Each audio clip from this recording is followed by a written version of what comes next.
Bismillahirrahmanirrahim. Assalamualaikum warahmatullahi wabarakatuh.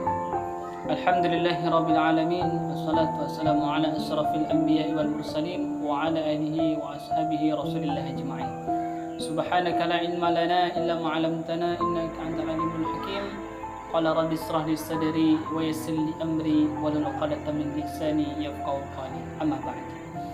Kaum muslimin yang dirahmati Allah Subhanahu wa taala, pada kesempatan yang mulia ini saya akan membahas sebuah hadis, yaitu hadis yang ke-12, hadis Arba'in An-Nawawiyah, 40 hadis yang dikumpulkan oleh seorang ulama, yaitu Al-Imam An-Nawawiyah rahimahullahu taala, yaitu An Abi Hurairah radhiyallahu anhu qala qala Rasulullah sallallahu alaihi wasallam min husnil islamil mar'i tarkuhu ma la ya'ni. Hadisun hasan rawahu Tirmidzi wa ghairuhu wa kadza. Jemaah yang dirahmati Allah Subhanahu wa taala, hadis ini mungkin merupakan hadis yang sudah sering kita dengar, sudah sering dibawakan oleh para ulama kita, yaitu yang diriwayatkan oleh Abu Hurairah radhiyallahu anhu bahwasanya Rasulullah sallallahu alaihi wasallam bersabda, termasuk dari kesempurnaan Islam seseorang adalah dia meninggalkan sesuatu yang tidak penting, yang tidak berkaitan langsung bagi dirinya, yang tidak ada urusan dengan dirinya sendiri. Hadis ini merupakan hadis hasan yang diriwayatkan oleh para imam muhaddisin seperti Imam Tirmidzi dan selain beliau. Hadis ini walaupun singkat tetapi memiliki makna yang cukup dalam, dan khususnya di zaman kita ini. Rasulullah SAW hendak mengajarkan kepada kita bahwa ada hal-hal yang memang menjadi urusan kita dan ada hal-hal yang bukan menjadi urusan kita. Karena itu sikap yang paling bagus yang harus kita ambil sebagai seorang muslim adalah menyerahkan semua urusan kepada Allah Subhanahu wa taala. Itu yang pertama. Yang kedua, sikap yang harus kita ambil sebagai seorang muslim yang mengetahui bahwa semua amalan perbuatannya akan dihisab oleh Allah Subhanahu wa taala. Akan dimintai pertanggungjawabannya oleh Allah Subhanahu wa taala. Maka sudah seharusnya kita menghindari hal-hal yang bukan urusan kita dan tidak membawa kemanfaatan apapun bagi kita di dunia, apalagi nanti di akhirat. Kemudian para ulama menegaskan bahwa hal yang tidak bermanfaat itu tidak hanya selalu berupa ucapan, begitu juga bisa berupa perbuatan.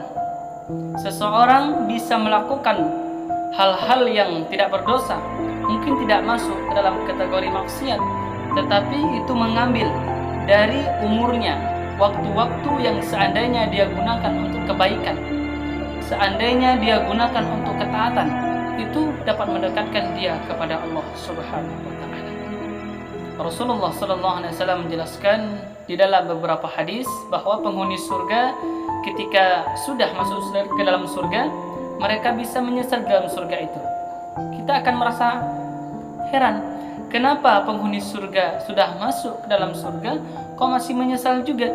Kata Rasulullah, mereka menyesali detik-detik yang berlalu dalam kehidupan mereka di dunia, yang tidak mereka gunakan untuk berzikir kepada Allah.